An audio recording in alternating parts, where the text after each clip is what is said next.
जय हिंद साथियों, स्वागत है फिर से आप सभी का इस वीडियो में। और देखिए, आज का जो वीडियो है ये आपके लिए काफ़ी इम्पोर्टेंट होगा और ये वीडियो आपका जीके जीएस स्टैटिक जीको को लेकर है। अगर देखिएगा तो खास कम जैसा कि आपको हम बताया कि ये बिहार दरोगा का सीरीज़ चल रहा है आपका बिहार दरोगा एग्ज़ाम को लेकर।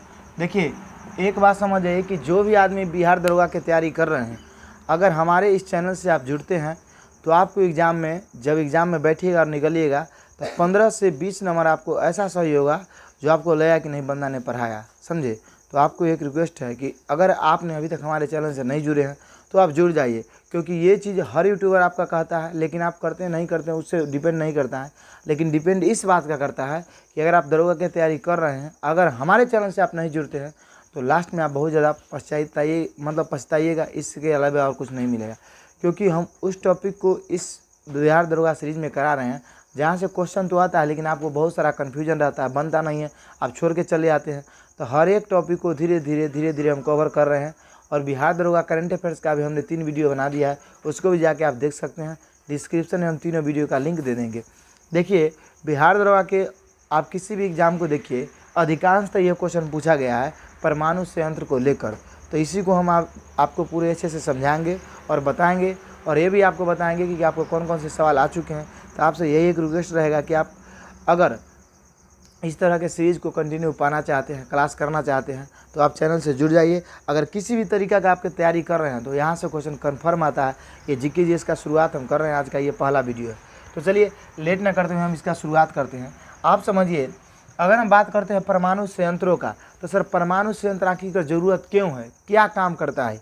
तो सबसे पहली बात है, परमाणु संयंत्र का जरूरत इसलिए है कि ये खासकर बिजली उत्पादन के लिए ज़रूरी है। किसके लिए उत्पादन के लिए ज़रूरी है? बिजली उत्पादन के लिए। देखिए, हम लोग जब बनाते हैं ये परमाणु बम, तो परमाणु बम न बना के उसी एनर्जी को अगर स्टोर कर लेते हैं तो उससे हम ऊर्जा गृह बोलते हैं, और उसी ऊर्जा गृह को हम परमाणु संयंत्र के नाम से जानते हैं। समझ में आपको आ गया? चलिए आगे हम बात करते हैं। तो इसका कई जगह पे स्थापना किया गया है, समझे। और अगर हम बात करें इसमें अगर थोड़ा सा भी मिस्टेक किसी में हो गया तो ये बहुत बड़ा खात्मा पहुंचा देता है, क्योंकि आप जानते हैं कि परमाणु बम के प्रोसेस से ही ये तैयार होता है और इससे बहुत सारा बिजली बनता है और उसका उपयोग हम लोग दैनिक जीवन में करते हैं। तो देखिए, इससे जो क्वेश्चन आपका आता है, पूछ देता है कि जो ये कोई किसी भी परमाणु संयंत्र का आपका नाम दे देता है और पूछ दिया जाता है कि आपका ये कौन सा राज्य में है, समझे। तो हम इस वीडियो की शुरुआत, इस वीडियो के माध्यम से हम आपको पूरा का पूरा जानकारी दे देंगे कि कौन सा कहाँ है। अगर हम बात करते हैं परमाणु ऊर्जा आयोग का स्थापना का, तो ये क्वेश्चन डायरेक्ट दरोगा में आपका क्वेश्चन पूछा गया है, आप जाके देख लीजिएगा। यही क्वेश्चन ऊपर वाला सबसे पहले पूछा गया है कि परमाणु ऊर्जा आयोग का स्थापना कब हुआ था। तो ये 1948 में हुआ था, समझे। ये क्वेश्चन आपका पूछा गया है। और ये जो हुआ था ये होमी जहांगीर भाभा की अध्यक्षता में हुआ था। किसके अध्यक्षता में हुआ था सर? होमी जहांगीर भाभा की अध्यक्षता में परमाणु ऊर्जा आयोग का आपका स्थापना हुआ था। अगर हम बात करते हैं इसके बारे में, तो देखिए, ये आपका जो परमाणु ऊर्जा संयंत्र है, आगे समझिए, जब 1948 में स्थापना हुआ तो 1948 से लेकर 54 तक इसमें बहुत बड़ा आपका सुधार देखने को नहीं मिला। इसको लेकर लोगों इतना फोकस नहीं किए। लेकिन परमाणु ऊर्जा संयंत्र में सबसे बड़ी क्रांति तब आई जब ट्राम्बे का स्थापना किया गया, समझे। और ट्राम्बे मुंबई में है आपका, इसका स्थापना आपका 1954 में किया गया था। कब किया गया था? 1954 में। और इसका स्थापना आपका किया गया, इसी का नाम आगे जाके आपका वार्क पड़ा। क्या पड़ा? 1967 में इसको वार्क कर दिया गया। वार्क, जिसको हम बोलते हैं भामा एटॉमिक रिसर्च, ये बोलते हैं हम आपका सेंटर। भामा क्या हो जाएगा? भामा एटॉमिक रिसर्च सेंटर, इसका स्थापना आपका किया गया। और इसका मुख्यालय आपका कहाँ है? तो मुंबई में है, समझे, वार्क का। और इसका जब स्थापना हुआ तो भारत के अंदर परमाणु संयंत्र का एक क्रांति आ गया। उसके बाद कई जगहों पर इसका स्थापना होने लगा, क्योंकि इससे बिजली उत्पादन अच्छे तरीक़े से होने लगा, इसी को लेकर। और उसके बाद एक दो नहीं बल्कि भारत में कई जगहों, लगभग 22 अभी वर्तमान समय में हमारे भारत में परमाणु संयंत्र हैं, समझे। तो उसी के बारे में हम बात करेंगे, खासकर हम उसके बारे में बात करेंगे जो आपके एग्जाम में आता है। और उसके बाद देखिए, कुछ परमाणु संयंत्र ऐसे भी होंगे, यहाँ 14 का बात किया गया है, तो आप कहेगा सर अभी आप तो 22 बोले, तो 8 कहाँ गया? तो कुछ परमाणु संयंत्रों का स्थापना राज्य के नाम से ही है। जैसे में कुछ को देखिएगा, मध्य प्रदेश परमाणु संयंत्र क्या तो एमपी में होगा, राजस्थान परमाणु संयंत्र क्या तो राजस्थान में। तो इस तरह के परमाणु संयंत्र उसका हम नहीं लिए और न ही आपको वो एग्जाम में आएगा। तो जो आएगा उसी के बारे में आप समझिए। अगर सर हम परमाणु संयंत्र की बात करते हैं, आप सबसे बड़ी बात ये जान जाइए कि इस वीडियो के अंदर हम कुछ और ख़ास बात आपको बताएंगे, तो वीडियो में कंटिन्यू बने रहिएगा। और आपसे एक बात और कहेंगे, अगर आपको वीडियो अच्छा लगता है तो चैनल को जरूर सब्सक्राइब आप कीजिएगा। तो अगर हम बात करते हैं देखिए तारापुर परमाणु संयंत्र जो है आपका, ये है आपका महाराष्ट्र में। कहाँ है? महाराष्ट्र में। रावतभाटा परमाणु संयंत्र जो है आपका, वो है कहाँ? राजस्थान में। रावतभाटा कहाँ आपका? राजस्थान में। कुडनकुलम की बात करते हैं तो ये आपका तमिलनाडु में। उसके बाद देखिए कैगा की बात करते हैं तो ये आपका क्या है? कर्नाटक। तो कैगा कौसे कर्नाटक। कुछ का हम आपको ट्रिक भी दे देंगे। उसके बाद देखिए काकरापारा आपका कहाँ है? गुजरात में। क्या है आपका? काकरापारा गुजरात में। उसके बाद देखिए कलपक्कम की बात करते हैं तो ये आपका तमिलनाडु में। एक चीज़ आप देखिए, नरौरा जो है आपका, वो है कहाँ? उत्तर प्रदेश में। ज़्यादातर परमाणु संयंत्रों का जो स्थापना आपका किया जाएगा वो समुद्री एरिया से जो सटा हुआ राज्य है वहीं पे। क्यों? क्योंकि उससे जो डस्ट या कचरा निकलता है उसको समुद्र में बहा देने में आसान होता है, इसी वजह से। समझे? कुछ ही आपको मिलेगा जो समुद्र से जुड़ा हुआ एरिया नहीं होगा। उसका देखिए भाभा परमाणु अनुसंधान संस्थान आपका कहाँ हो गया? मुंबई में हो गया। उसका देखिए गोरखपुर परमाणु संयंत्र, इसको पढ़ने से आपको लगेगा कि गोरखपुर परमाणु संयंत्र आपका होगा उत्तर प्रदेश में, लेकिन जब आप उत्तर प्रदेश लगाइए तो बिल्कुल गलत हो जाएगा। गोरखपुर परमाणु संयंत्र आपका हरियाणा में है। कहाँ है सर? हरियाणा में। तो हम आशा करते हैं कि इतना आपको समझ में आया होगा। एक बार और हम इसको रिपीट करते हैं। तारापुर परमाणु संयंत्र आपका है महाराष्ट्र में। रावतभाटा है आपका राजस्थान में। कुडनकुलम आपका है तमिलनाडु में। कैगा है आपका कहाँ? कर्नाटक में। काकरापारा की बात करते हैं तो ये गुजरात में। कलपक्कम की बात करते हैं तो तमिलनाडु में। नरौरा की बात करते हैं तो उत्तर प्रदेश में। भाभा परमाणु संयंत्र की बात करते हैं मुंबई में। गोरखपुर परमाणु संयंत्र की बात करते हैं तो ये हरियाणा में। अभी तक आपको ये जानकारी और वीडियो अच्छा लग रहा है तो चैनल को सब्सक्राइब कीजिए। अगर आप सब्सक्राइब नहीं कीजिएगा तो इसमें मेरा कोई घाटा नहीं है, हम रियल आपको बता रहे हैं। क्योंकि आप अगर सब्सक्राइब नहीं कीजिएगा तो अगला सब्सक्राइब कोई करने वाला है, आज अब है तो आप नहीं कीजिए, कोई दिक्कत नहीं है। क्योंकि यही आपको दिक्कत होगा कि आपका इंपॉर्टेंट टॉपिक छूट जाएगा, आपका नंबर कम आएगा दरोगा में, तो रिजल्ट भी आपका होगा चाहे नहीं होगा। तो आपको रिजल्ट अगर पाना है तो इस चैनल पर जुड़े रहिए। क्योंकि हम आप देखिएगा 3 को करंट अफेयर्स डाले हैं, वहाँ से भी कन्फर्म जहाँ से सवाल आता है वहीं पे एकदम निशाना बनाते हैं और वहीं से आपको पढ़ाते हैं। समझे? तो आपको अगर दरोगा बनना है तो हम यही कहेंगे कि आप हमारे चैनल से जितना जल्दी हो जुड़ जाइए और बाकी दोस्तों को भी जोड़ दीजिए। समझे? जिससे कि हमको और मोटिवेशन मिले और आपके लिए अच्छे वीडियो हम बनाएं। तो इतना आपको समझ में आ गया। अब समझ में आ गया तो आगे बात करते हैं, है कि नहीं। अब देखिए चुटका जो परमाणु संयंत्र है, चुटका, ये मध्य प्रदेश में। समझे?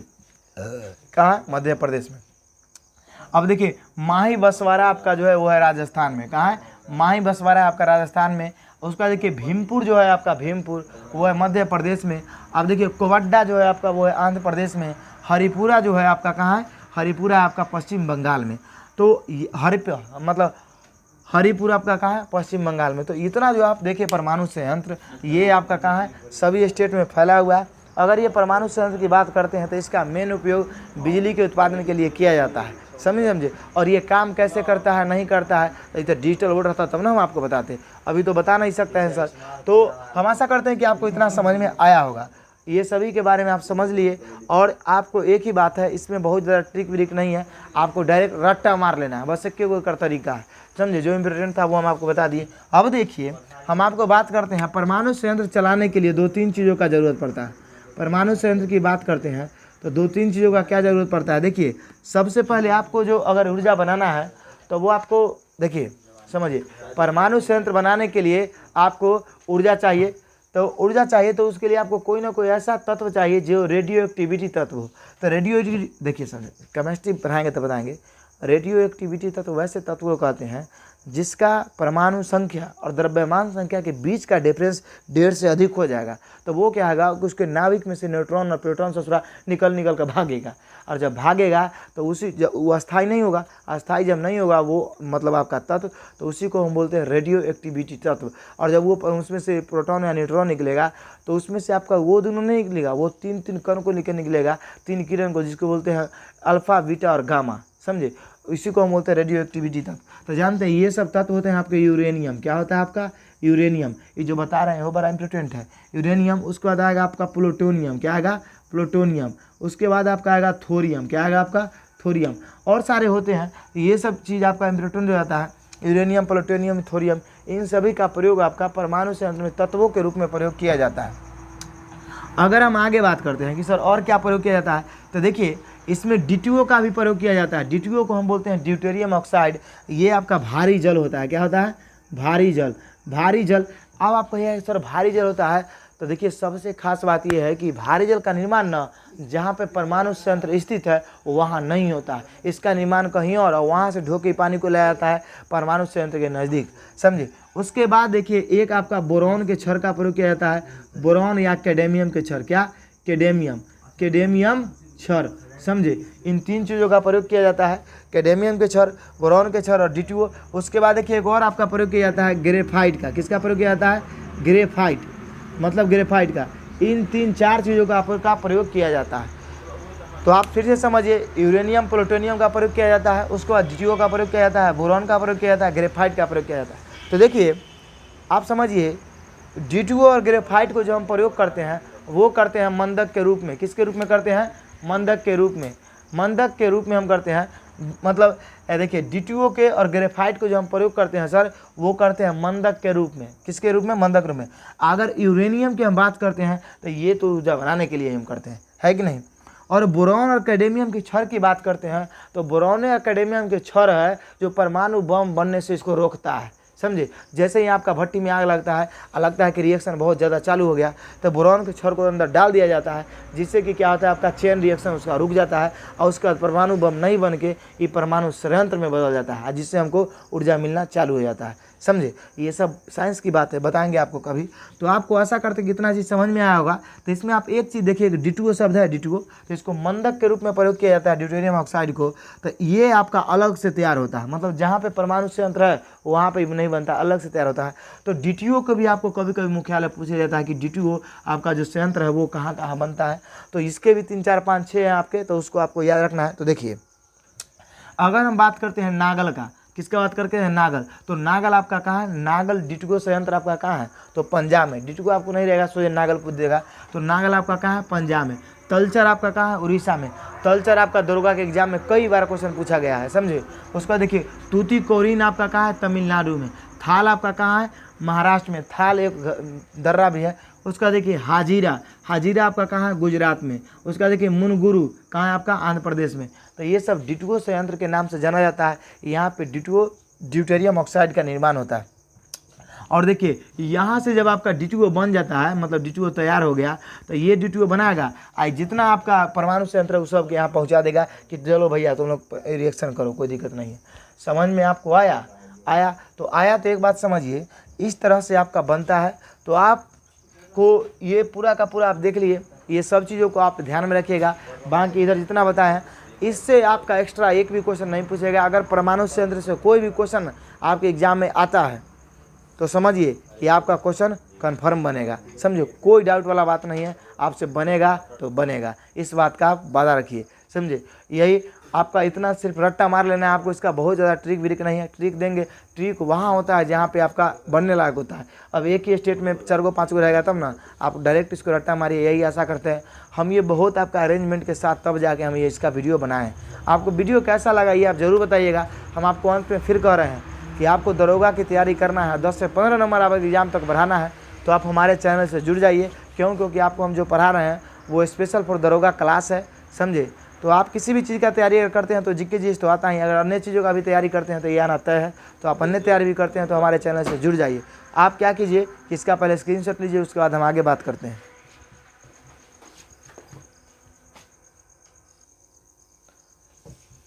आशा करते हैं कि आपके स्क्रीनशॉट, मतलब इसका स्क्रीनशॉट ले लिए होंगे।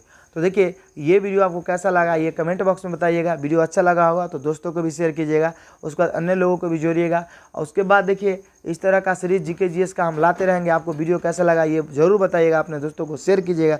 दोबारा हम बोल रहे हैं। और चलिए तब तक के लिए जय हिंद, जय भारत। मिलेंगे अगले वीडियो में।